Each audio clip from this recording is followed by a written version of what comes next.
ደንበኛ ወይም ካስተመር እሴት መጨመርን እናንተ ካምፓኒ ውስጥ የተሰሩ ፕሮጀክቶች አንድ ወይ ሁለቱን እናንሳና ለምሳሌ አንዳንድ ሪል ስቴት ገባ ትልልቅ ኮለም መስኮቶቹን ከሸፈኑብኝ ትርጉም አይሰጠኝም። ዲዛይኑን ይቀበላሉ፣ ራሱ ይሰራል፣ ግንባታ ፍቃድ ይገባል፣ ይወጣል። አጼ ምኒልክ እኮ ቤተ መንግስታቸውን አልኖሩበትም ማለት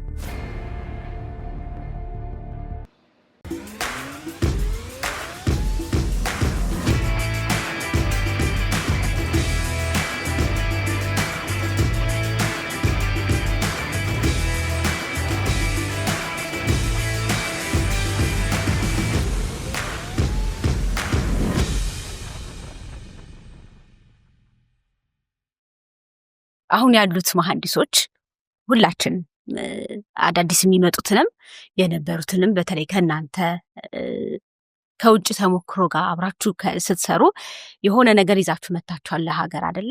እሱን ለሌላው መሐንዲስ ከማካፈል አንፃር አሁንም እየነገርከኝ ያለሃቸው ብዙ ነገሮችን መሐንዲሶቹ ሰፋ አድርገው ማሰብ እንዳለባቸው ነው።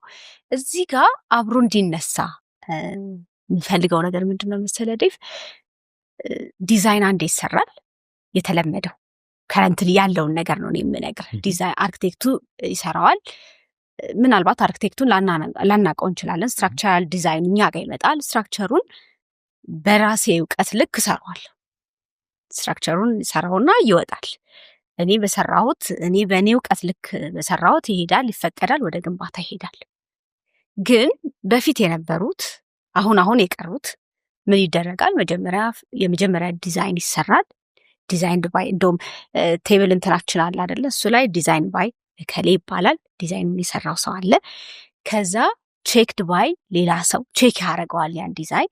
ከዛ አፕሩቭ የሚያደርገው ደግሞ ሌላ ሶስተኛ ሰው ነው። ምንድነው? የሶስቱ ሰዎች እውቀት ዳብሮበት ነው ያ ፕሮጀክት የሚወጣው። ያ ሲሆን ምንድነው? ብዙ ጊዜ ግንባታ ላይ የሚፈጠሩትን ችግሮች እንቀንሳለን። ሀሳብም ሼር ይደረጋል። ያ ነገር ከሆነ ጊዜ በኋላ ግን እየላላ የመጣበት ሁኔታ አለ። በተለይ በግል የሚሰሩ መሐንዲሶች አሉ። ዲዛይኑን ይቀበላሉ፣ ራሱ ይሰራል፣ ግንባታ ፍቃድ ይገባል፣ ይወጣል። እሱ ነገር እኔ አሁን የሌሎች ፕሮጀክቶችንም እያየሁ ነበር። ከመሰራቱ በፊት ህንፃው ተቆፍሮ ፉቲንጉ ከመሰራቱ በፊት መጀመሪያ ወረቀት ላይ ደጋግሞ ተሰርቶ ነው ከዛ የሚሰራው ወደ ግንባታ የሚወረደው። ግን እኛ ሀገር የተለመደው ነገር ምንድነው? ግንባታው ይሰራና ሞዲፋይ ይደረጋል። እንደው ካየህ ልታርመኝም ትችላለህ። አዝቢልት ድሮይንግ ይባላል። የተሰራው ከዲዛይኑ ውጭ ስለተሰራ ነው እንደገና እንደዛ አይነት ነገር የሚሰራውና እዚህ ላይ በተለይ ለወጣቶቹ ወደ ሴክተሩ ለገቡ ወደ ግንባታው ዘርፍ ለገቡ መሐንዲሶች አያይዘህ ያንተን ተሞክሮ ብትነግረኝ ደስ ይለኛል። ስትራክቸር እንስጠው ወይም ፍሬም እንስጠው። ይሄንን ነገር እንግዲህ ኮስት ኢኒሻል ኮስት አለ አይደለ? ከዛ ኢኒሻል ኮስቱ የጥናት አለ ማለት ዲዛይን ነክ ነገር አለ። ከዛ በኋላ የግንባታ ኮስት አለ። ከዛ ግንባታው ቢዘገይ የተወሰኑ ወጪዎች ይፈጠራሉ። ከዛ በኋላ ደግሞ በህንፃው አካሄድ ከሜንቴናንስ ጋር ተያይዞ ያሉ ወጪዎች አሉ እና እንግዲህ ወጪ ከሞላ ጎደል ይሄ ነው። አንድ ነገር እንግዲህ ሲጀመር የኮስት ግምት 30% ፕላስ ማይነስ እንበለው፣ ዝም ብዬ ነው የምናገረው። መጨረሻ ሲገነባ ዜሮ በቃ ተገንብቷል። ስለዚህ ፕላስ ማይነስ ዜሮ ነው የሚሆነው። አንድ G+1 ቤት ግሪዱ የተለመደ ወይም ደግሞ የመዋቅር አካሄዱ የተለመደ ከሆነ ግምቱ ብዙ አይለያይም። አሁን እሺ የዋጋ መዋዠቅ ሊኖር ይችል ይሆናል። የሲሚንቶ ወይም የብረት ማግኘት ችግር ሊኖር ይችል ይሆናል። ግን በቃ ብዙ አይለይም። ቢያንስ ኳንቲቲው ብዙ ለውጥ የለውም። ግን የምንነጋገራቸው ፕሮጀክቶች የተለመዱ ካልሆኑ የተለያየ ነገር ሊያጋጥም ይችላል። ስለዚህ የምንሰራው ፕሮጀክት የትኛው አይነት ፕሮጀክት ነው፣ የቱ ጋ ነው ኮምፕሌክሲቲ ያለው፣ የቱ ጋ ነው ውስብስብነቱ ያለው ተብሎ መጠየቅ ያለበት ይመስለኛል። ሁሉንም ነገር ማወሳሰብ እኔ ትክክል አይመስለኝም። በጣም ሁሉንም ነገር ባለማወሳሰብ ከስትራክቸሩ ገንዘብ መዳን ከቻለ ለአርኪቴክቸሩ ጥሩ ነገር ማድረግ ይቻላል እና እንደዛ አይነት ነገር መመካከር ቢቻል ጥሩ ነው ብዬ አስባለሁ። እና አንድ ሲቪላይዜሽን ወይም አንድ ኤምፓየር ሬዳሊዮ የሚለው ነው፣ የራሴ ፈጠራ አይደለም፣ ሲያድግ የሚጀምረው በቴክኒክ እውቀት፣ ክህሎት፣ እድገት ብቻ በትምህርት ቤቶች በሚገኝ እውቀት ብቻ ሳይሆን ግብረገብነትን በሚያስተምርም ነገር ነው ይልና ለምሳሌ ስለ ደች ኤምፓየር ይናገርና ደች ኤምፓየር የራሳቸው ቤተክርስቲያኖች አካባቢ ምናምን ግብረገብነትን ይይዙና ቴክኒክም ያስተምሯቸዋልና ይሄ ሺፕ ሜኪንግ እዛ ወዲያው እንግሊዞቹ ያችን ኮርጀው ባነሰ ዋጋ ሺፕ ሜኪንግ ወይም ደግሞ መርከብን የመስራት ከዛ በኋላ ዓለሙን ዞሩት እንግሊዞቹ። ስለዚህ ኮርፖሬሽን አቋቁመው አይደለም ኮርፖሬሽን አቋቁመው ዌስት ኢንዲያ ማነው ኢስት ኢንዲያ ካምፓኒ ብለው የሚያስፈልጋቸውን ወርቁንም ብሩንም የዞን ጥርሱንም የባሪያ ብዝበዛውንም እና መፈንገሉንም አደረጉት። ግን የተወሰነ ለስራ ይሄ የወርክ ኤቲክ መፈጠር ነበረበት። ስለዚህ እኔ የምመክረው ወጣትም ትልቅም ምንም ህሊናው እንዲነቃ ወደሚኬድበት መሄድ ነው ያለበት ብዬ ነው ማለት። ልጆች ካሉት ልጆቹን ግብረገብ የሆነ ዓለም ውስጥ ላይኖሩ እንደሚችሉ አውቀው ግን ግብረገብ እንዲሆኑ እና አዌርነስ መፈጠር አለበት ብዬ አስባለሁ። አዌርነሱ ግብረገብነት ምንድን ነው? አዌርነሱ ኢቭን ቴክኒካል ክህሎት ከፕሮፌሽናሉ ወይም ደግሞ ከባለሙያው የሚጠበቅ ነገር የዋጋ ግምት ትክክል ማድረግ ኤቲካል ነገር እውቀት የደረሰበት ልክ ራስን ገፍትሮ እዛ እውቀት ጋር ማድረስና መስራት ወይም ደግሞ ማላቀውን አላቅም ይሄኛውን ሰርተነው አናቅም ብሎ ግልጽ አድርጎ መናገር ወይም ደግሞ አሁን መሰጥፍ ፕሮፖዛል ቴክኖሎጂውን ከሚሰራው ሰው ጋር ግንኙነት ስላለኝ ኮንፍሊክት ኦፍ ኢንተረስት ወይም የፍላጎት ቅራኔ ይፈጠርብሃል እወቀው ብሎ ግልጽ አድርጎ መናገርና ግብረገብነትን መከታተል ያስፈልጋልና በቴክኒክ ማደግ ራሱ በቴክኒክ ማደግ የአንድ ፕሮፌሽናል ባለሙያ ግዴታ ይመስለኛል።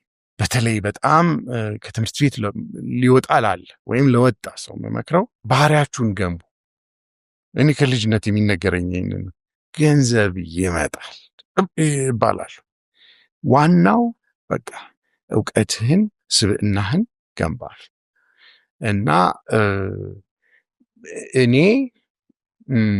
ምን አለኝ ብል አሁን ለምሳሌ እንዳንድ ኢትዮጵያ ምን አለኝ ብል ከገበሬ ልጅ ጋር መማር የምችል እድል ያለኝ ሰው በጣም ደግሞ ከናጠጡ ሀብታም ልጆች ጋር የመማር እድል ያለኝ ሰው ነው። ኢትዮጵያ ስለሆነ የሀብታም ልጅ ብቻ የሚማርበት ዓለም ውስጥ አላደግኩ አልተወለድኩም። ስለዚህ ሁሉንም መሆን ይችላል እና ይሄ ትልቅ እድል የመማር እድል ያለባት ኢትዮጵያ ውስጥ ማደግ። ስለዚህ እድላቸውን መጠቀም አለባቸው።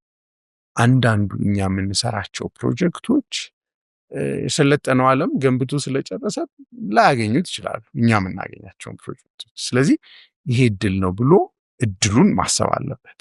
መማር እድል ነው። ጥሩ ጥሩ ፕሮጀክቶች መሰራታቸው በዚህ ጊዜ መፈጠራችን እድል ነው እና እድሉን አይቶ አሁን ስልካችን ላይ በጣም ብዙ እውቀት አለ እና ጓደኛዬ ምን እያደረገ ነው ብሎ ከማየት አለ አይደለም እውቀት ሊያሳድግ የሚችል ነገር ደግሞ አንዳንዴ እውቀት ትንሽ ያጠግባል መስለኝ። ስለዚህ አለ አይደለም ከሚበልጠን ሰው ጋር ደግሞ መነጋገር እና ጓደኛዬ ከጎኔ ያለው ከኔ ይሻላል እኮ የሚልን እምነት ይዞ መቆየት ነውና እኔ ታድዬ ጃይንቶች አጋጠሙኝ በህይወቴ እና ምንም እንደማላቅ እንደገባኝ ስነግራቸው አሁን ደርሰሃል ተባለ። አሁን በአጋጣሚ ዙሪክ ነበርኩ። አሁን ደርሰሃል። ስለዚህ ትህትና፣ ግብረገብነት ማለት አንዱ ትህትና፣ እውቀትን መከታተል እና መስራትን፣ ከተጠየቁት በላይ መስራትን። የተጠየቀውንማ ሁሉም ይሰጣል።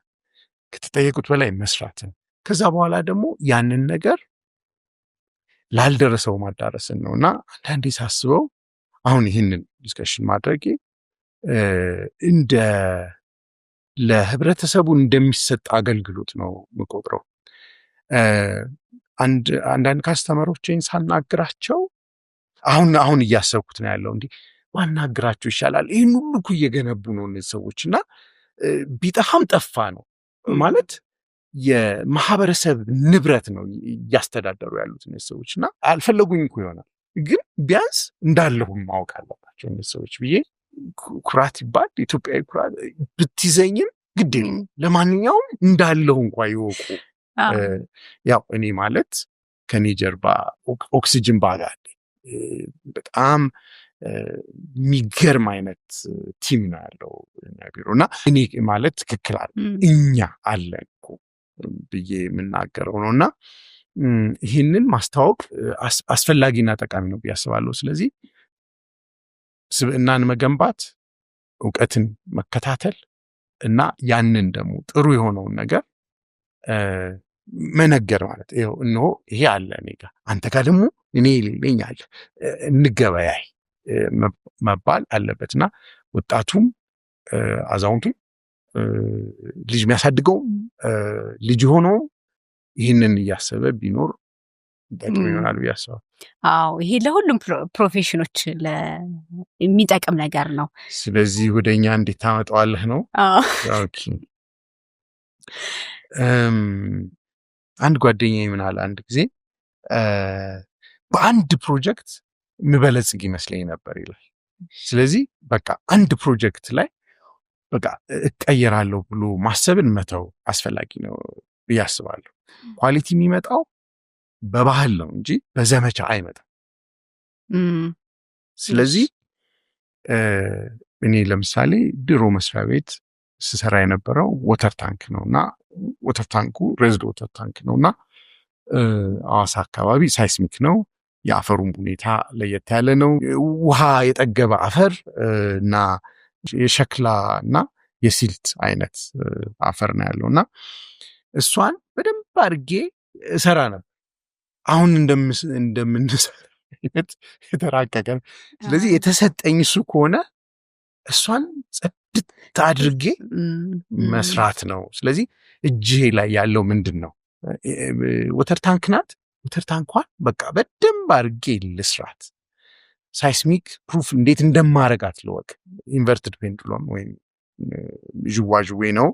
ስለዚህ እንደተገለበጠ ዥዋ እንዴት አድርጌ ነው ምሰራት ብሎ በደንብ ማቀድና ማሰብ ይጠይቃል። ሌላው እኔ እድለኛ ነኝ ብዬ አስባለሁ። የድሮ አለቃዬ በጣም ቀና ልቦና ያለው የስራ ሰው ነበርና አንድ ጓደኛዬ ይመክረኝ ነበር። እንዴ እሱንማ እንዴ ወደ ሳይሄድም በደንብ ነው የሚለው እንጂ ቢሮ ቁጭ ብዬ ኮምፒውተሬን ጠቅጠቅ ያደረኩኝ እንድቀመጥ አይደለምና ከተላላቆቻችሁ መማር የምትችሉትን ያህል ሊያስተምሩ የሚችሉትን ያህል ሊሰጧችሁ የሚችሉትን ያህል ተጠቅታችሁ ተማሩና ደግፏቸው። እነዛ ሰዎች በፊታችሁ በመሄዳቸው የእናንተን አቅም ላያውቁ ይችላሉ ስለማይገምቱ፣ ግን በእነሱ ዘመን ያለውን ነው አይኖሩት እነዚህ ሰዎች። ስለዚህ እነሱን ተጠግቶ መስራት፣ መማር፣ ማገዝ፣ መደገፍ ነው እና እድገት የምትፈልጉ ከሆነ ብዬ ማስበው ችግር ፈቺ ሁኑ።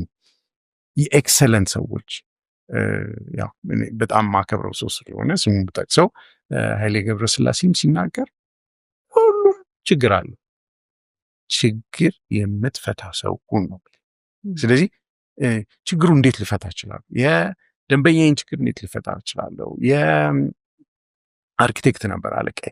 የአርኪቴክቱን አለቃዬን ችግር እንዴት ልፈታ እችላለሁ ብሎ መጠየቅና እሱን መመለስ ነው። ያኔ ስብዕና ያድጋል፣ ስብዕና ይቀየራል እና ስራ ያዳብረናል ብዬ አስባለሁ። አሁን መልሼዋል። አሁን በደንብ ነው የመለስክልኝ።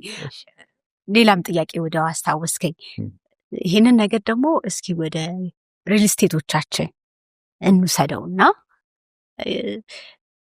አሁን እየተገነቡ ያሉ ግንባታዎችን ታያቸዋለህ።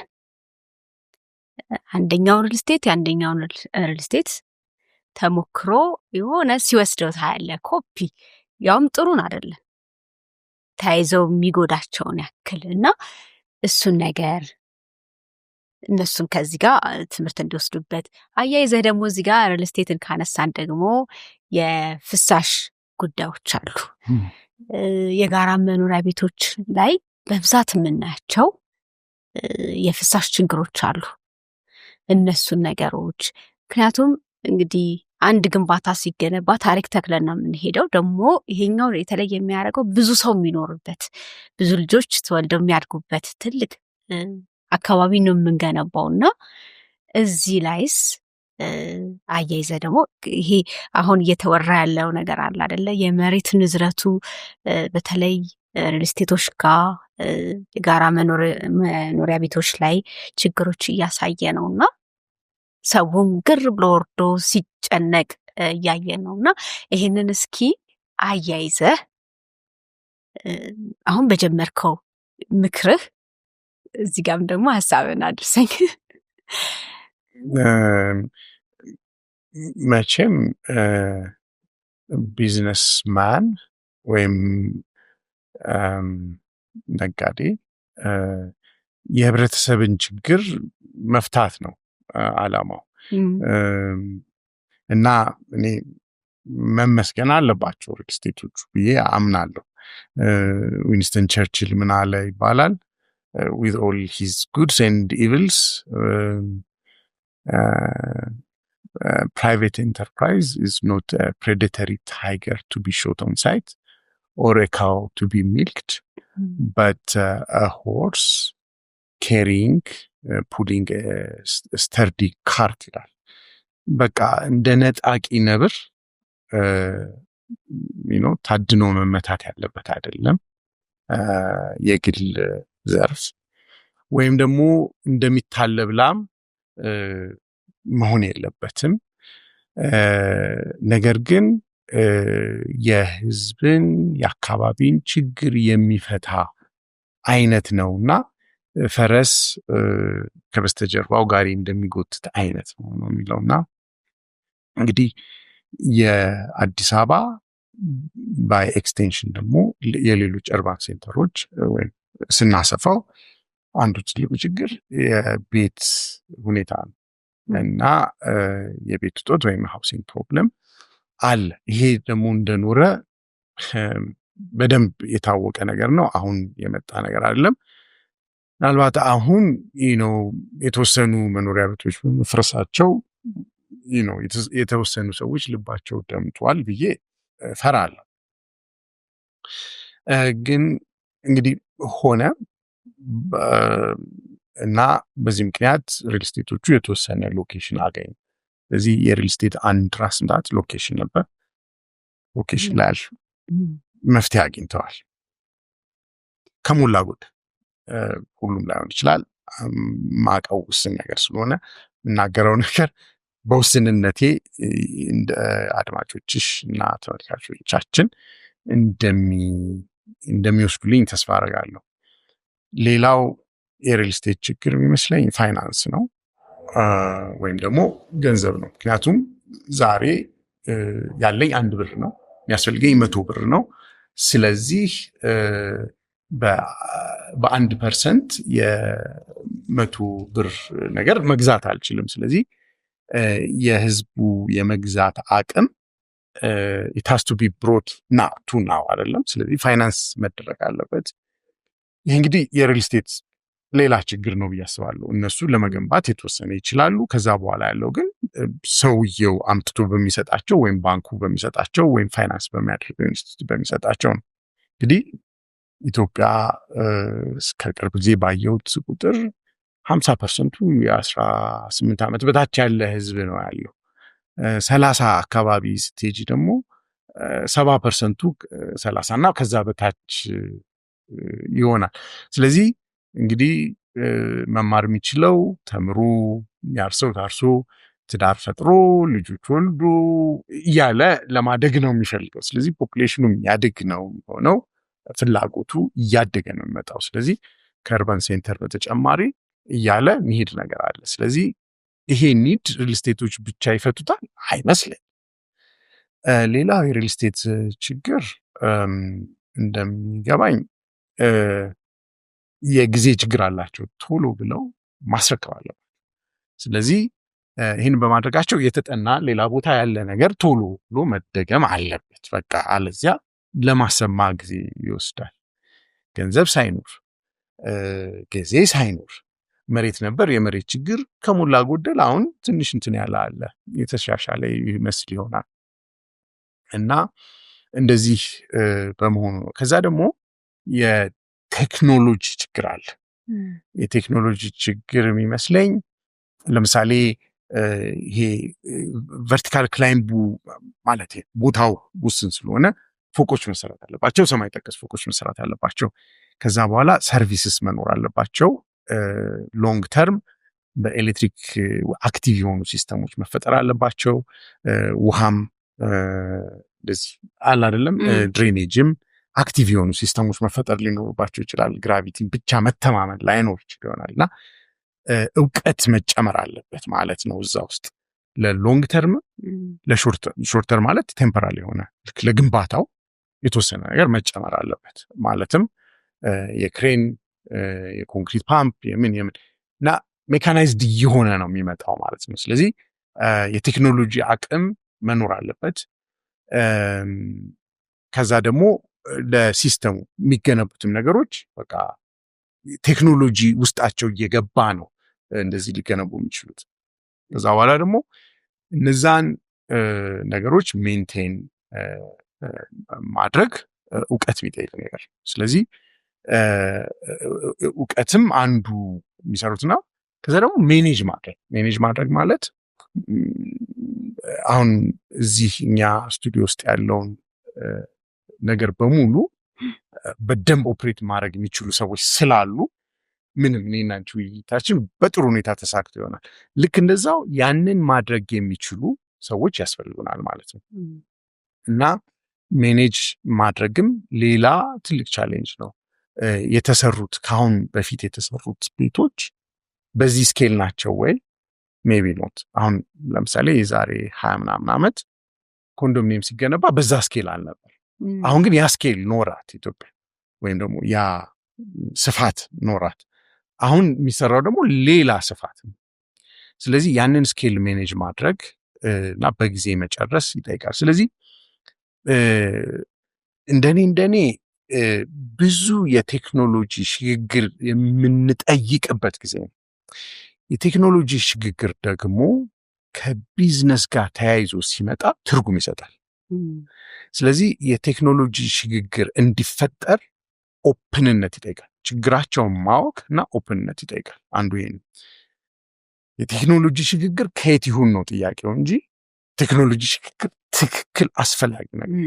ሌላ የፋይናንስ አቅም ማዳበር ያስፈልጋል። የሶሳይቲውን ብቻ አይደለም፣ የሪል ስቴቱን ብቻ አይደለም፣ በአጠቃላይ የኮሚኒቲውን የፋይናንስ አቅም እንዴት እንደሚያድግ ማሰብ ይጠይቃል እና ኢኖቬቲቭ የሆኑ ፈጠራ ያላቸው የገንዘብ ስልቶች ያስፈልጋሉ ብዬ አስባለሁ።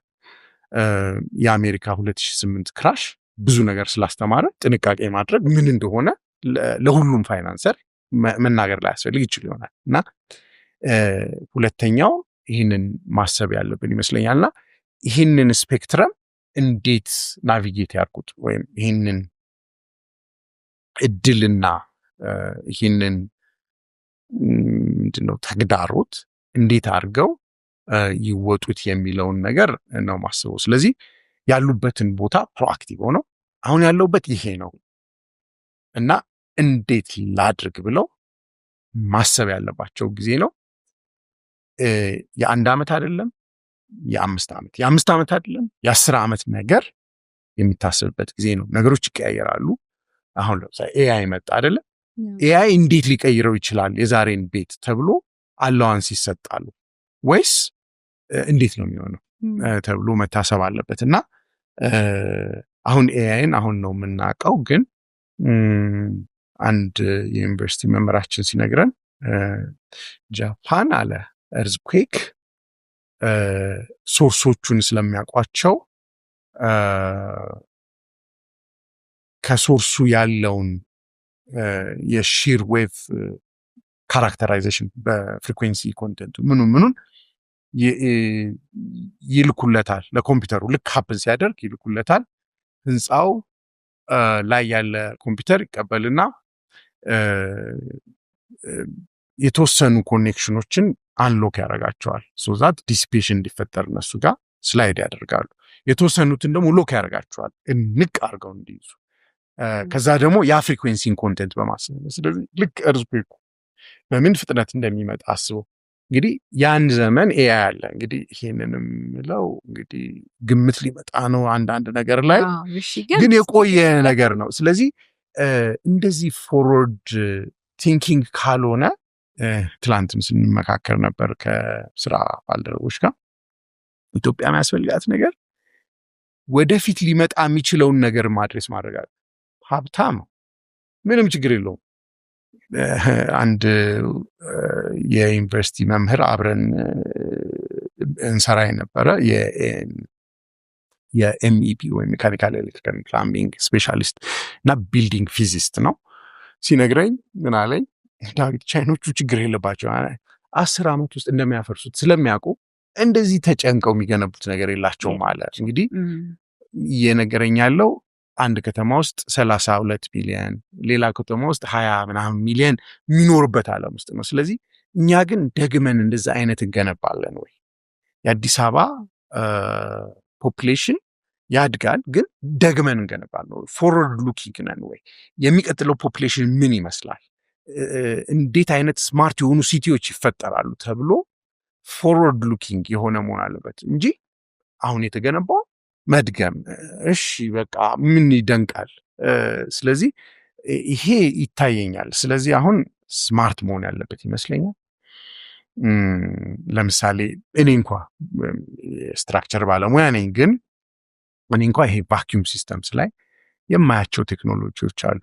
አንዳንድ ፓሲቭ ማለት በራሱ የሚሰራ፣ አንዳንድ ሞ አክቲቭ ማለት ኤሌክትሪክ የሚያስፈልገው አክቲቭሊ ኢንጌጅ ይሆን እና ሳኒቴሽን ግራቪቲ ብቻ ሆኖ ይዘልቃል እኔ አይመስለኝም። ከዛ ደግሞ ሴንትራላይዝድ የሆነ የዌስት ትሪትመንት ፕላንት ቃሊቲ ተሄዶ ብቻ ነው ወይስ ኮምፓክት ሲስተምስ መኖር አለባቸው ከተማ ውስጥ? አይ ቲንክ ኮምፓክት ሲስተምስ የሚፈጠሩ ይመስለኛል። ለምሳሌ እንግዲህ ያው ከፕሮፌሽኔ ጋር በተያያዘ ከብዙ ሰዎች ጋር ስለምውል ያገኘሁትን ሀሳብ ነው ማንጸባርቀው እዚህ ላይ።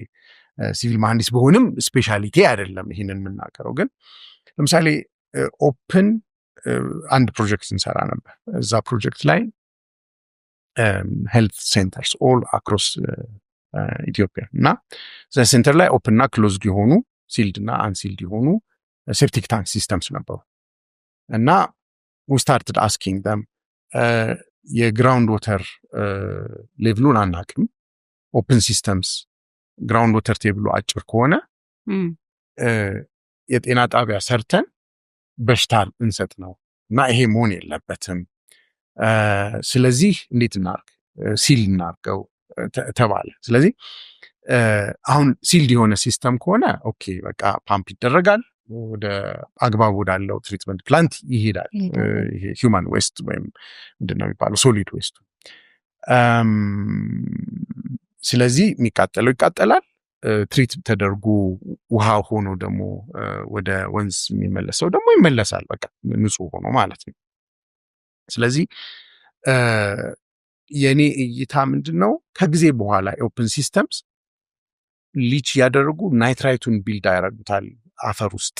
በዚህ ምክንያት ኮንታሚኔትድ ይሆናል። ስለዚህ ለምሳሌ ዝናብ ሲዘንብ የሚያጋጥመን ሽታ አለ። ለምሳሌ ከተማ ውስጥ ለምሳሌ ኮንክሪቶቹ ራሱ የተወሰነ ጊዜ በኋላ ወደ ውስጡ ኢንፊልትሬሽንም ኤክስፊልትሬሽንም ከውስጡ እንዲወጣ ይሆናል። ስለዚህ በደንብ ማሰብ ያለብን የሚመስለኝ ነገር ያንን እያደረግን መቀጠል እንችላለን። ለምሳሌ በግራቪቲ የሚሄድ ሲስተም ከሆነ ማለት ግሬዱን ተከትሎ ከሆነ ከተማ እንደገና ሊቆፈር ከሆነ ስለዚህ ግራቪቲ ሲስተም ላይ አዋጣ ነው ማለት ነው።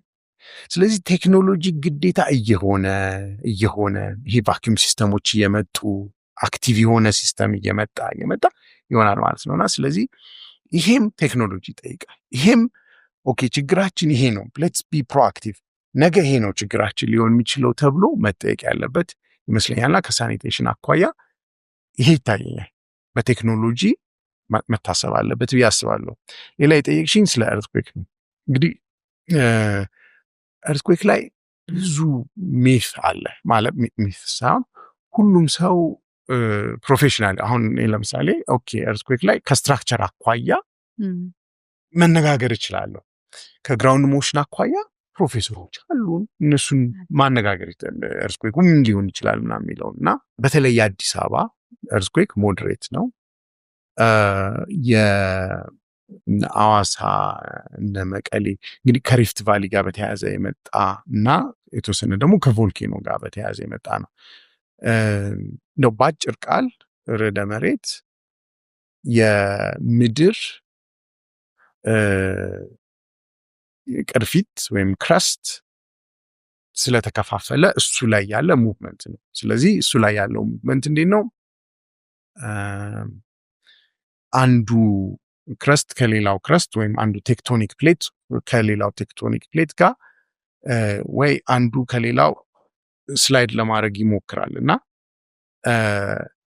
ያን ስላይድ ሬዚስት የሚያደርግ የተጣበቀ ነገር ድንገት ሲላቀቅ ያኔ ያ ርዕደ መሬት ይፈጥራልና ወደ ጎን ያለም ወደ ላይ ያለም መንቀጥቀጥ ይፈጥራል። ሌላው አንዱ ሌላው ውስጥ ለመግባት ይሞክራልና ድንገት አምልጦ ሰብዳክት ያደርጋል። ይሄም አንዳንዴ ደግሞ ለመለያየት ደግሞ ይሞክራል እና እነዚህ ናቸው እንግዲህ ይህንን የሚፈጥሩት።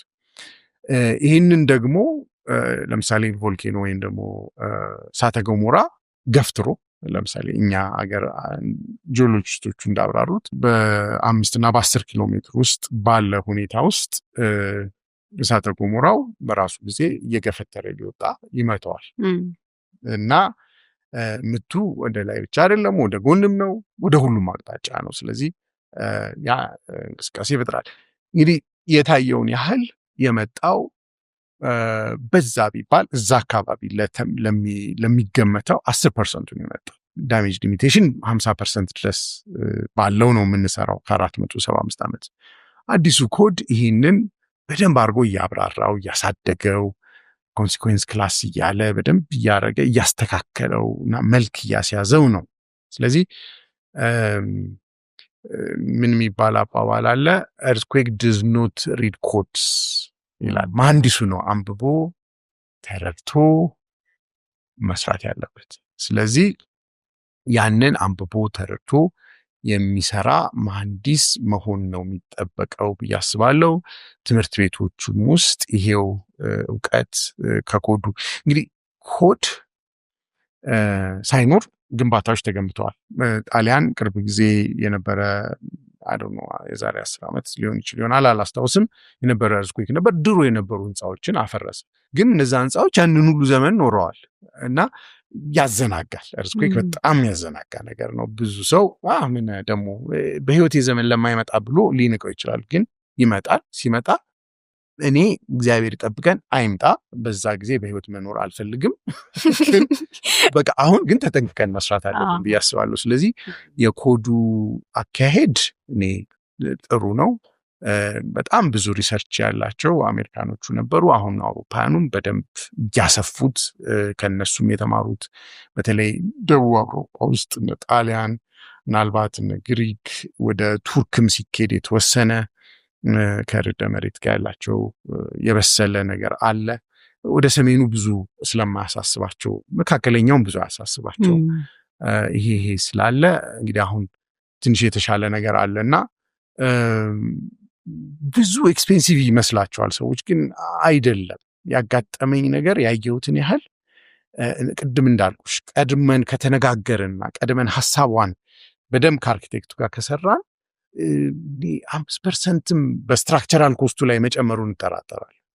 ምክንያቱም ኮዱ ዋጋ ማዳን እንዴት እንደሚቻል ያደርጋል። እንግዲህ አንዱ ሁሉም ሰው የሚያስበው እርዝኩዌኩን የሚቋቋም ሬዚስት መቋቋም ብቻ አይደለም፣ ማጫወትን ዲሲፔት ማድረግ የሚሉት ነገር አለ። ዲሲፔት የሚደረገው ደግሞ በጣም ወደ ኢኮኖሚው በመጠጋት ነው፣ በጣም በመውረድ ነው የሚሆነው እና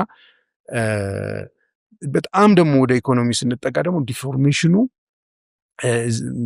እነዚህን እቃዎች ወርውሮ እኛን እንዳይጎዳን፣ የተሰቀሉ ነገሮች ወደ ታች ወርደው እንዳይጎዱን ይሄ ዳሜጅ ሊሚቴሽኑን ያገናዝባልና ይህንን አቻችሎ ለመጫወት ነው የሚሞክረው እና የሰው ልጅ የደረሰበትን እውቀት ለምሳሌ የቺሊ እርዝኩዌክ ላይ በደንብ ጥናት ነበረ። እርዝኩዌክ በተፈጠረበት ቦታ በሙሉ ሳይንቲስቶች ይሄዳሉ፣ ጂኦ ሳይስሞሎጂስቶች ይሄዳሉ፣ ስትራክቸራል መሐንዲሶች ይሄዳሉ። የትኛው ጥሩ ፐርፎርም አደረገ ብለው ያቺ ተመዝግባ ነው ኮድ የምትደረገው። ቤስት ፕራክቲሱ ይሄ ፌል አላደረገም፣ እንዲህ ያለው ግን ፌል አድርጓል፣ እንዲህ አይነት ፌሌር ያጋጥማል ተብሎ ነው እና ሁሌ የሚጠና ሁሌ የሚያድግ ሁሌ የሚበስል ስለሆነ አሁን ያለውን በትክክል መስራት ይጠይቃል። ነገ እንዲያውም ሌላ ጥያቄ። አሁን ለምሳሌ እኛ 475 ዓመት ሪተርን ፔሪድን 2015 በአውሮፓውያን በወጣ ኮድ ስንሰራ ኖረናል። ግን አሁን ደግሞ ኦኬ የምትፈልጉት ሴፍቲ ሌቭል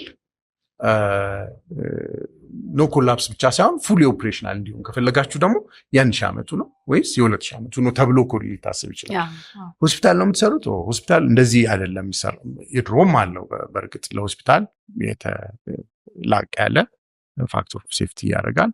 ኦኪፓንሲው ደግሞ አንድ አፓርትመንት ውስጥ 20 ፎቅ ያለ አፓርትመንት ውስጥ ኦኪፓንሲው ብዙ ሰው ነው። ስለዚህ መታሰብ ያለበት ለአፓርትመንቱ ብቻ አይደለም፣ ብዙ ሰው ያለበት ነው። በ24 ሰዓት ውስጥ ስንት ሰው ይኖርበታል እዚህ ቤት ውስጥ ተብሎ የህይወት ትርጉም ስላለው የኢኮኖሚም ትርጉም ነው። ሰዎቹ ስለምንወዳቸው ብቻም ሳይሆን ለኢኮኖሚ የሚያስፈልጉ ሰዎች ናቸው እዛ ውስጥ የሚኖሩት። አንዳንድ ትልልቅ ህንፃዎች ፌል ሲያደርጉ አሁን እንግሊዝ ሀገር እሳት የበላው ህንፃ ከስንት ዓመት በፊት ነበረ እና ውርደት ነው ለእንግሊዞች፣ ውርደት አለ አይደለም። ዓለምን ያስተዳደረች ኢትዮጵያም ደረስኩ ስትል አንድ ስካይ ስክሬፐር ቢወድቅ እንግዲህ አይተሽዋል። የሃይላንዱን ኮንትራክተር እየገነባ ያለ ፌላ ውርደት። ያ ውርደት ደግሞ ሌላ ነገር አለው። ኢሜጁ ኢምፖርታንት ነውና የምንገነባቸው ነገሮች ትልልቅ ስለሆኑ ዴሜጁ ትልቅ። አንድ ፎቅ ህንፃ ፌል ቢያደርግ አንድ ሰው ይጎዳል፣ አንድ ቤተሰብ ይጎዳል። ያው ኤክስቴንድድ ፋሚሊ ወይም ደግሞ የሰፋ ማህበረሰብ ስለሆነ ብዙ የሚጎዳ ሰው አለ፣ ይገባኛል። ግን ይሄ ግን ማህበረሰብ ነው የሚጎዳው እና በደንብ ማሰብ። በተለይ አንድ ህንፃ 2 ቦታ 3 ቦታ እየደጋገመው ነው የሚሰራው አይደለ ስቴቱ። ስለዚህ በደንብ አንዷን ጽድት አድርጎ መስራትና እሷን በደንብ ዲቴል መደረግ አለበት ብዬ አስባለሁ። እና እንግዲህ ኤርትኩዌክ እንዳልኩሽ ግራውንድ ሞሽኑ አለ፣ ከዛ ስትራክቸራል ዲዛይኑ አለ። ዲዛይኑ ትክክል መሆን አለበት። ዙሪያ ገባው ታይቶ ሆሊስቲክሊ ታይቶ ነው ዲዛይን መደረግ ያለበት። አዲሱ ኮድ በደንብ አርጎ ልጭ አርጎ ያሳየናል። አሁን ድራፍት ላይ ያለ ኮድ አለ። ያው አንቺም አዌርነሽ ብዬ አስባለሁ። ከአዲስ አበባ ዩኒቨርሲቲ ጋር የተሰራ ያለ የኮንስትራክሽን ሚኒስቴር የሚያካሄደው ነው ከስታንዳርድስ ኤጀንሲ ጋር በመተባበር። ስለዚህ እሱ አለ። ዲዛይኑ ደግሞ ቤስት ፕራክቲስን የሚያሳይ አይነት እንዲሆን ቤስት ፕራክቲስን ወይም ደግሞ ጥሩ ተሞክሮን የሚያሳይ አይነት እንዲሆን ለማድረግ እየተሞከረ ነው። ስለዚህ ኤርዝኩዌክ ከቤስት ፕራክቲስ ጋር ከኖርም ጋር ተያይዞ ከተሰራ ጥሩ ድሮይንጎች፣ ዲሲፔቲቭ የሆኑ ዲዛይኖች፣ ዲቴይሊንጎች፣ ዲዛይኑ ብቻ አይደለም ዲቴይሉ እነሱ ከተደረጉ እኔ ጥሩ ነው የሚሆነው ብዬ አስባለሁ። ኢኖቬቲቭ የሆኑ ፕሮዳክቶች አሉ። እነሱ ሲመጡ ለእኛ አገር ሪስፖንድ እንዲያደርጉ ከሳይስሚክ አካባቢ እንዴት እንደተገነቡ ሁሉንም እንደዚህ ቴክኖሎጂ የሚያመጡት ሰዎች ማማከራቸው ነገር ይህን ነገር እንመካከርበት፣ እንዲህ ነው ማድረግ ያለብን ብሎ መመካከር ይጠይቃል። እኛ በሳይስሚክ ዲዛይን ላይ በቃ ብዙ ዘመን ቆይተናል እና አንድም የምንሰጠው ሰርቪስ ብዬ ማስበው እሱ ነው ብዬ አስባለሁ። እና ልምድ ካለው መሐንዲስ ጋር ቢሰሩ ሪል ስቴቶች ሰማይ ጠቀስም ይሁን ዋቴቨር አይነት ቢሆን ጥሩ ነው ብዬ አስባለሁ። እና አሁን የሚገነቡ ህንፃዎች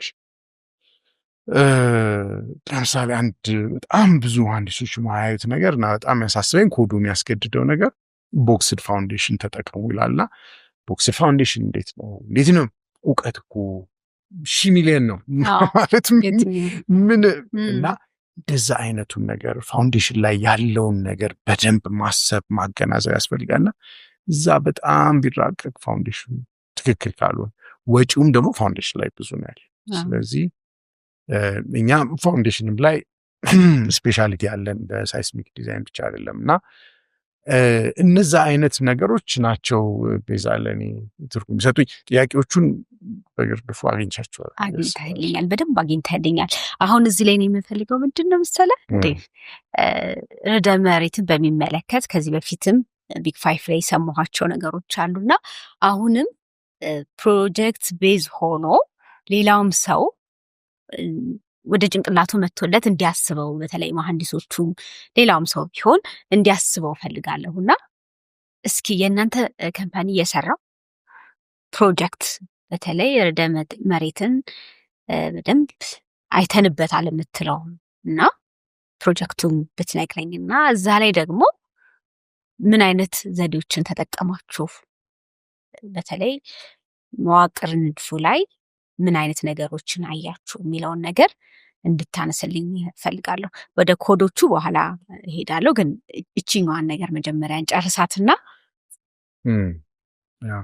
አንድ ፕሮጀክት አይ ነው ብዙ ፕሮጀክቶች አሉ፣ አንዱን ምረጥልኝ። ቀለል ያለ እንግዲህ እኛ እንዳልኩሽ የምንሰራቸው ስራዎች እሺ፣ አሁን አንድ የመጣልኝ አሁን ፕሮስፔሪቲ ፓርቲ በፈረንጆች 2015 ላይ በኢፒአርዲኤፍ ይዞታ በነበረበት ጊዜ ዲዛይን ኮምፒቲሽን ነበር እና አርኪቴክቶቹ ዲዛይን ኮምፒቲሽኖቹን አሳክተው ይመጡ ነበርና እንግዲህ ያየሁት ልክ 2015 ልክ ሲወጣ ነበረ የነበረው እና እኛ ከዛም በፊት የነበሩን ፕሮጀክቶች በዚሁ በ475 ዓመት ሪተርን ፔሪድ ነበር እንሰራ የነበረው 50% ማነው የ50 ዓመት 10% ኤክሲደንስ ይሉታል ቴክኒካል።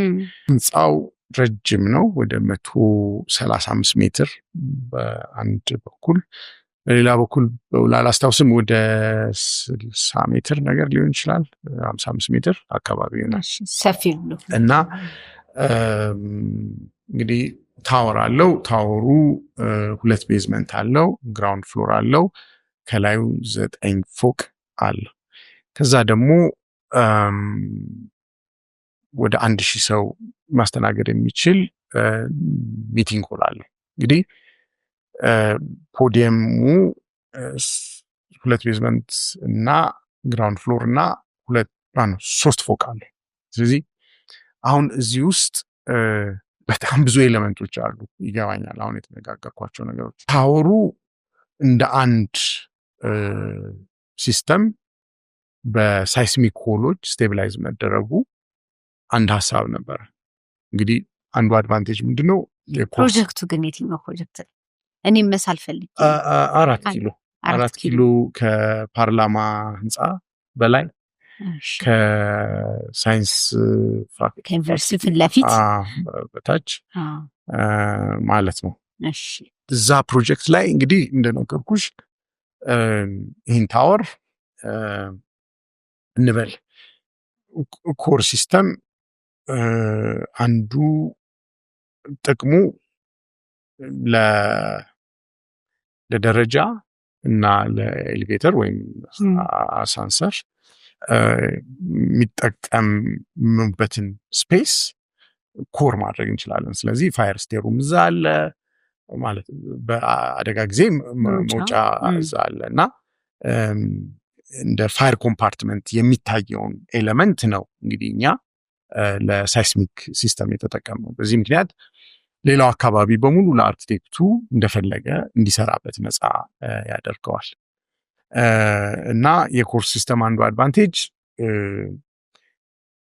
እርዝኩዌኩ እንደዚህ እንዲያደርገው ሬዲየስ ኦፍ ጃይሬሽኑ ያንስና ትዊስት ሲያደርግ ብዙ አይጠቅምም። ስለዚህ አሁን አርክቴክቶች ብዙ ደስ ማይላቸው ግን በውጭ በኩል ወሎች ኖሮት ቢሆን ኖሮ ብርሃን ሊከለክል ይችላል። ግን አሁን ለምሳሌ ብዙ ብርሃን ኖሮ አልኖረው ለምንለው አይነት መታጠቢያ ቤት አካባቢ እንደዛ አይነት ነገር መደረግ ይችላል። ግን በውጭ በኩል ደግሞ መታጠቢያ ቤት ለምን ይደረጋል? ብርሃንን ማየት ነው የሚፈልገው የሰው ልጅ ሊባል ይችል ይሆናል።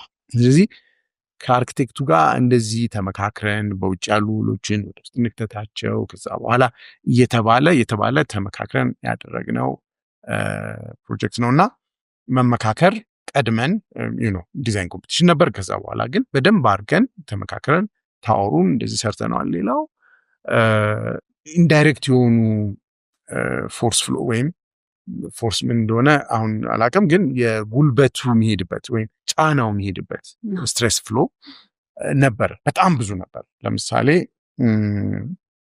ይህንን 1000 ሰው የሚይዘው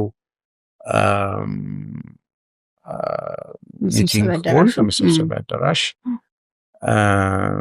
ነበረው። 4 ኮለም ላይ እንዲቆም ተፈለገ እና የኮለሞቹ ሲምቦሊክ ሲግኒፊካንስ ወይም ደግሞ እንደ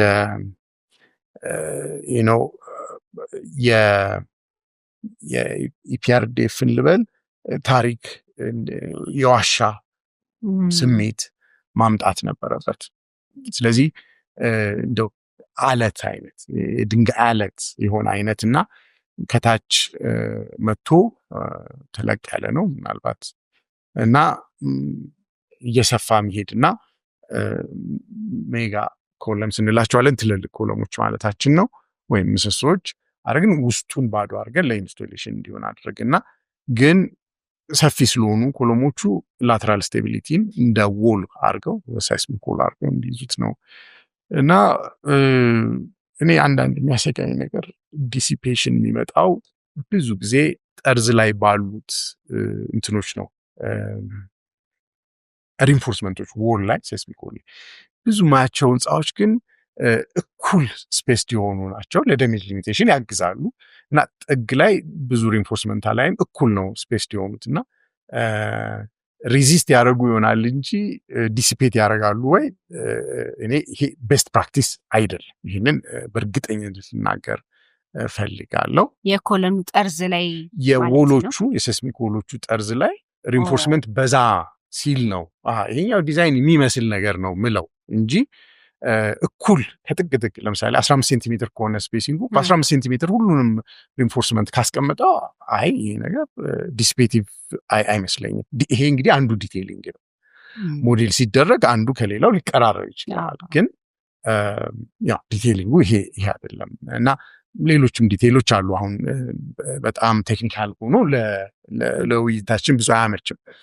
ስለዚህ አሁን ባለው የኔ እይታ እነዛን እንትኖች አየናቸው እና ሳይስሚክ ሬዚስት እንዲያደርጉ አድርገን ኢንዳይሬክት የሆኑ ፎርሶቹ ደግሞ ባሉበት ቦታ ወደምንፈልጋቸው ኮለሞች ዳይሬክት አደረግናቸው እና ዝም ብሎ ሞዴል በመስራት ሳይሆን እንዴት እንዲሰራ ነው ፈልገው እየተባለ እንዲሄድ ነው ፈልገው አይደለ እንዲህ ላድርገው እያለን የሰራ ነው። ፖስቴንሽን ስላቡ ላይ ብዙ እንዳልኩሽ ኢንዳይሬክት ነበር። 5 ሜትር ካንትሊቨር ላይ 40 ሜትር ፋሳድ አለ። ሚቲንግ ሆሉ ላይ እና ካንትሊቨር አለ። ስፔሲንጋቸው 12 ሜትር ነበር የኮለሞቹ እና ለየት ያለ እንግዲህ አሁን የ12 ሜትር እንግዲህ ስንት ወደ 3 መኪና ነገር ሊደረደር 12 ሜትር ይሆን እንደሆነ አላውቅም። ምናልባት 2 መኪና ተኩል እና እንደዛ አይነት ሲስተም ሰርተናልና ይሄ የምንነጋገረው ከአርኪቴክቶቹ ጋር የምንመካከረው ነገር ጠቅሞናል። ስቲል ስትራክቸርም አለ። ስቲል ስትራክቸር በተፈጥሮ ላይተር በመሆኑ የተነሳ ለቫይብሬሽን የተጋለጠ ነው። በተለይ ኮምፖዚት ሲስተም ስናደርግ ትንሽ ኮንክሪቱ ስላለ ኤክሳይት የሚያደርገውን ፎርስ ትንሽ መለስ ያደርገዋል። ግን እሱም አንድ ጥናት ነው። ሜዛኒን አለው ይሄ ሚቲንግ ኮል እና እሱ ኢንዳይሬክትሊ 5 ሜትር ካንቲሊቨር ላይ ነው የተንጠለጠለው የተሰፖርትድ የሆነው። እሱም እንግዲህ አንድ ሌላ ኢንትረስቲንግ ፊቸር ነው እና እኔ በእርዝኩዌክ ላይ የማየው ለምሳሌ ከኮሩ ስር ሎካል ኢንስቴቢሊቲ ኖሮ ፓይል ማድረግ ኖሮብን አሁን ፓይሉ ደግሞ ውሃ ያለው አካባቢ ስለነበረ እና አፈሩ የተወሰነ ኮምፕሬሲብል ወይም ደግሞ እንደ ክሌ አይነት ስለሆነ ጫና ሲደረግበት እንደ ስፖንጅ ውሃውን እያወጣ ወደ ታች የመስረግ አይነት ነገር ስለሚፈጠር ፓይሎቹን መጠቀማችን ደግሞ እሱ ሁለተኛ ሌላ ጥቅምም የነበረው ነበርና እንግዲህ አሁን ተገንብቶ ያለቀ ሱፐርቪዥኑም ወይም ደግሞ ክትትሉንም የሰራንበት ፕሮጀክት ስለሆነ ይሄንን በቃ ኮንትራክተሩም መጨረሻ ላይ ይሄስ ብሎ የሚጠይቃቸው ነገሮች ለምሳሌ አንዳንድ ከዚህ በፊት ብዙ ኢትዮጵያ ውስጥ ያልነበሩ ለምሳሌ ሜካኒካል ስፕላይሰርስ እዛ ፕሮጀክት ላይ ተጠቅመናል። በተለይ ከሳይስሚክ ዲዛይኑ አኳያ የተወሰነ ቦታ መቆረጥ የለበትም ብረት እሱን ሁሉ አድርገናልና እንግዲህ ከትብብሩ ጀምሮ እስከ መጨረሻው ግንባታው ድረስ ኮንትራክተሩ ዲዛይኑን በመጀመሪያ እንዲያጠናው ካጠናው በኋላ ደግሞ አብረን በቃ ልክ የአንድ ዲዛይን ቲም መንፈስ ይዘን አብረን አንዱን ፕሮብሌም ተመካክረን ነው ይሄ ነው የታሰበው ብለን ሰርተናል። ለምሳሌ ማስታውሰው ለምሳሌ አንድ ስትራክቸራል ስቲል ኤትሪየሙ ላይ የሚሄድ ስትራክቸራል ስቲል ቢም አለ እንትን ነው ስካይላይት አለው ብርሃን እንዲያስገባ እና ተጣሞ የመጣ ብረት ነበርና እሱ እንዴት ዲል እናረጋለን የሚለው ከኮንትራክተሩ ጋር አብሮ መስራት ይጠይቅ ነበርና እና ይቻላል። እንግዲህ አንዱ ነገር ቅድምን ባነሳው ደስ የሚለኝ የዲዛይን ጊዜን ባሳጠር ነው ቁጥር ፌዝ የሚለው ነገር ይጠፋል። አሁን ለምሳሌ ቢያንስ በስዊሶቹ የኮንሰፕት ፌዝ ወይም ስኪማቲክ የሆነ ፌዝ አለ። እሱ ላይ ከአርኪቴክቱ ጋር በደንብ መነጋገሪያ ጊዜ አለ። ምናልባት የተቀራረበ ጊዜ የሚፈጠርበት እና አጠር ያለ ኮንሰፕት ፌዝ አጠር ያለ ጊዜ አለ እና በዛ ጊዜ ብዙዎቹ አማራጮች 1 2 3 አማራጭ በዚህ ጉዳይ ላይ እነዚህ 3 አማራጮች ቢታዩ እዚህ ጉዳይ ላይ እነዚህ 2 3 አማራጮች ቢታዩ የተባሉ የሚያዙ አይነት እሱ ፌዝ በጣም ኢምፖርታንት ፌዝ ይመስለኛል። አንድ ፌዝ እሱ ነው። ከዛ በኋላ የሚቀጥለው ፌዝ ላይ ክላይንቱ ይሄኛው ነው የሚሻለኝ፣ አቅም የሚፈቅደው ይሄ ነው፣ ቴክኖሎጂ የሚፈቅድልኝ ይሄ ነው፣ አርኪቴክቱ የወደደውና ወይም በቃ ሁሉም ሰው ለምሳሌ አዋጭነቱን ያየበት ይሄ ነው የሚለውን መወሰን ይጠይቃል። ከዛ ወደ እኛ እንግዲህ ወደ ሁለተኛው ፌዝ ልበለው አንደኛውን የተመረጠ ሐሳብ በየሁኔታው ሁሉም ነገር ስትራቴጂክ ላይ ነው የተመረጠውን ሐሳብ ዴቨሎፕ ማድረግ ይጠይቃል። ከዛ በኋላ እሱን ወደ ፐርሚት ሌቭል ማድረስ ይጠይቃል። ስለዚህ አርኪቴክቱ አዎ ይሄኛውን ዳይሜንሽን ተቀብየዋለሁ ማለት አለበት። በቃ ይሄ ነው ማለት አለበት። እሱን በደንብ አርገን ያው ከኢንተርናሽናል ፓርትነሮቻችን ጋር ስንሰራ አርኪቴክቱ የሚፈርመው ይሄ ነው በቃ ይሄ ነው የምፈልገው የሚገነባው ይሄ ነው የሚለው ከክላይንቴ ጋር ተነጋግሬበታለሁ የሚለውን አይነት ነገር እንሰራለን። ከዛ በኋላ ነው እንግዲህ ያው ቴንደር ይወጣል። ፐርሚት ተደርጓል፣ ቴንደር ይወጣል። ለቴንደር በቂ እውቀት አለው፣ ምን እንደሚገነባ ያውቃል። እኛ ሀገር ብዙ ማላየው አሁን ቅድም ያልኩሽ ይሄ የብረት ነገር ሲኖር ደግሞ እና ፕሪፋብሪኬሽን ሲኖር ፕሪፋብሪኬተር ወይም ብረት ተሰርቶ መጥቶ የሚገጣጠም አይነት ነው። ፕሪፋብ ስል ብረትንም ይጨምራል፣ ኮንክሪትንም ይጨምራል፣ ኤኒቲንግ ካለ ይጨምራል። እንደሱ አይነቶቹ በተለይ ግን ደግሞ በአጠቃላይ ፕሮጀክቶች ላይ በአውሮፓ ወይም በመካከለኛው አውሮፓ ፕራክቲስ መሰረት ኮንትራክተሩ የራሱን ዲዛይን ይሰራል። ኮንትራክተሩ የሚሰራው ዲዛይን ሁለት አይነት ነው። አንደኛው ዲዛይን ሳይቴን ከሴፍቲ አኳያ እንዴት አድርገዋለሁ የሚለውን በደንብ ይሰራል። ሾሪንግ ወይም ኤክስካቬሽን ሰፖርቴ ምን ይመስላል የሚለውን ሊሆን ይችላል። ክሬኔ የቱ ጋር ይቀመጣል፣ የትኛውን ስላብ ቀድጄ ላይ ድረስ ላውጣው ይላል፣ ከየትኛው ኮሎም ጋር ታች ላርገው ይላል፣ የሚመጣብኝ ዊንድ ይሄ ነው ይላል፣ ላሸክመው የምችለው ሎድ ይሄን። ይሄ እንግዲህ ትራንዚየንት ነው። ኢትስ ኖት አ ፐርማነንት ቲንግ ለትራንዚየንት ሲቹዌሽንስ። ለምሳሌ ከባድ መኪናዬን በዚህ በኩል ባስኬደው ሪቴኒንግ ሁሌ ይወድቅብኛል ካለ እሺ ይሄ ከባድ መኪና በዚህ በኩል አይድም፣ ወይም ደግሞ እኛ ከሰጠነው ዲዛይን ውጪ ብረት መጨመር ሊፈልግ ይችል ይሆናል።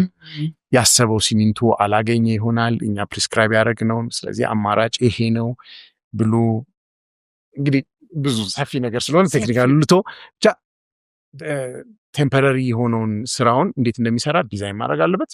እዛ ደግሞ እንደዚህ ምላቸው አይነት ዴቨሎፕ መደረግ ያለበትን አይነት ይደረጋል። አንዳንድ ጊዜ እንግዲህ የአውሮፓውያኑ ሊላ ይችላል ዲዛይኑን የሰራው ሰው ተከትሎ ከኮንትራክተሩ ጋር ሆኖ ደግሞ ቲም ሆኖ እንዲቀጥል ይፈቅዳሉ። ካስተመሮች ይህንን ይፈቅዳሉ፣ እኛም አድርገነው እናውቃለን። ደስ ይለዋል ካስተመሩ። በቃ ፕሮጀክቱ የሚያውቀው መሐንዲስ አለልኝ፣ ገንዘብ ሴፍ ካደረግልህ ያርግልህ፣ ህሊናውን ጠብቆ እንደሚሰራ አውቃለሁ፣ ለአንተ ገንዘብ ቀንሳለሁ ብሎ ሴፍቲህን አይወስድ። በቃ አለቅ።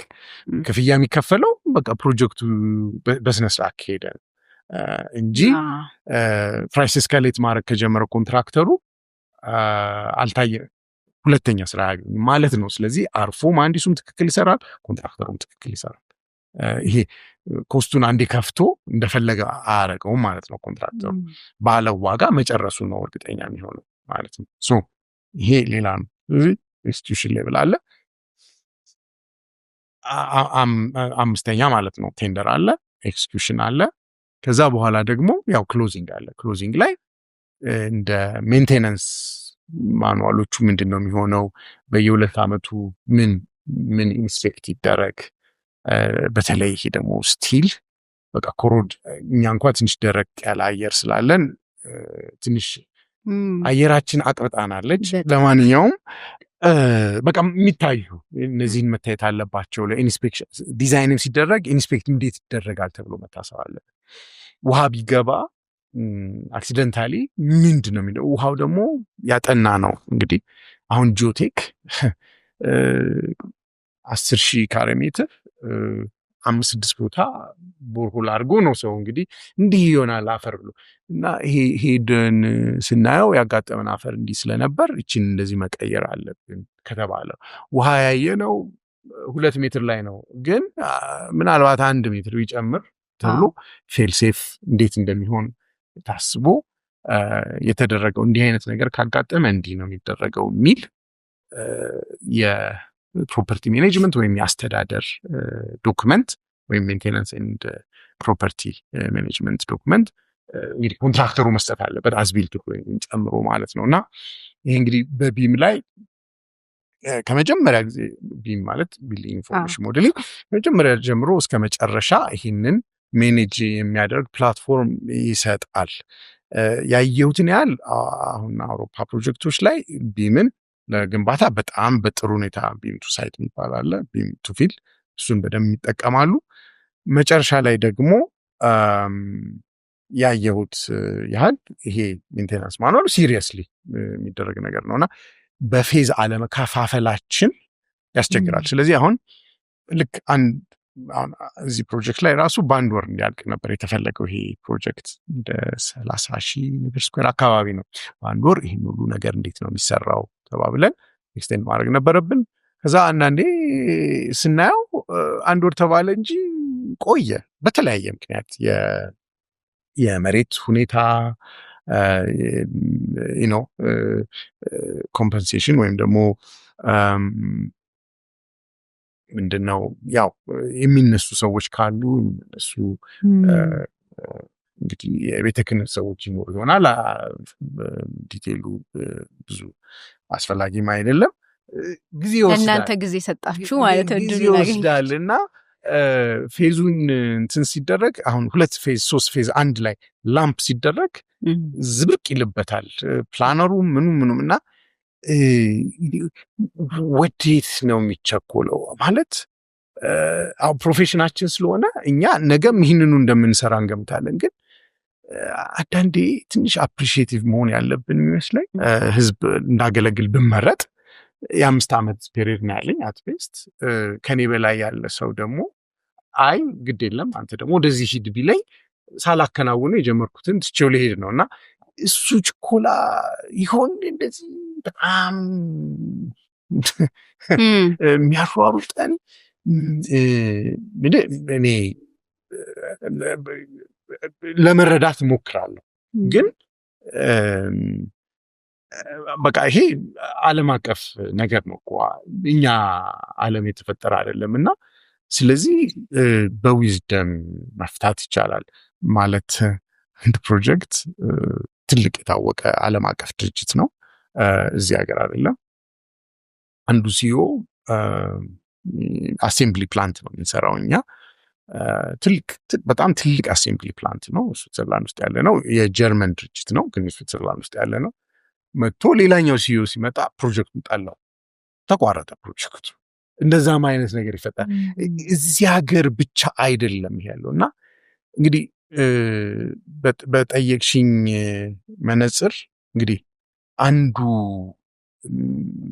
መመክረው ነገር ፌዙን ማሰብ ፌዝ ላምፕ ስናደርግ ሪስኩ ምን እንደሆነ በደንብ መነጋገርና ማሰብ within the team ካስተመሩም ቲም ስለሆነ ማወቅ አለበት። እንዲህ ካረከው እንዲህ ነው የሚመጣውና እንዲህ ብናረገው ይሻላል ብሎ መመካከር ይጠይቃልና ተመካክረው ያጠፉት ነገር ይሻላል ዝም ብሎ በቃ እሱም እንዲህ ነው በቃ እንፈልገው ከሚለ ተመካክረን ብናደርግ አንዱ ያየሁት።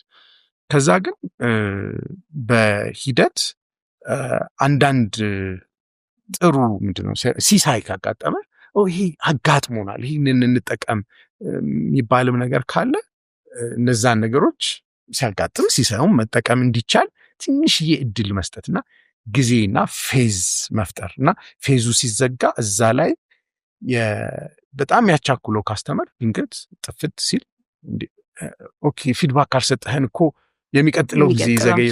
ስለዚህ ለኛ የሚሰጠው ጊዜ አንዳንዴ ትርጉም ያጣል። ያው የምናገለግለው ስለምናምንበት ነው ፕሮፌሽናችን ስለሆነ ነው። ግን ፕሮጀክቱን እንድንወደው ማድረግ የለበትም ካስተመሩ ማለት አሁን በድሮ ዘመን ወንድ ልጅ ሴት ልጅን ያጫል ግን እሷም እንድትፈልገው ቢሆን አይሻልም ማለት አሁንም የተወሰነ መልኩ እንደዛ ነው የሚሆነውና ሁለቱም መሆን የለበት እና ይሄ የአለቃና የሎሌ ሳይሆን ፓርትነሮች ነንና ልንገነባ ነው። ኮንትራክተሩ ፓርትነራችን ነው። ሪል ስቴቱ በቃ እየታገለ እኮ ነው የሆነ ነገር እኮ እየፈታ ነው እና መንግስትም ችግሩ እየተፈታለት እኮ ነው። የሃውሲንግ ፕሮብሌሙ እየተፈታለት ነውና እንግዲህ አውርደ መሬትም ኮመን ፕሮብሌም ነው እና ስትራክቸራል ማንዲስ እኮ አርኪቴክቱን ለማበሳጨት አይደለም እኮ ወል ጨምርልኝ የሚለው እና ደግሞ ህሊናችን በፈቀደ ልክ ደግሞ one of the top እንድንሆን ደግሞ እንደክማለን እኮ። ስለዚህ ወንድሜ እኮ ያስባል ለዚህ ፕሮጀክት፣ እህቴ እኮ ታስባለች ለዚህ ፕሮጀክት ተባብለን ነው ምን ሰራውና እና ኮላቦሬሽኑና ፌዙ ደግሞ ማለት አንዳንድ ጊዜ አይጣል ነው ያልታየ ነገር ያጋጥማል እና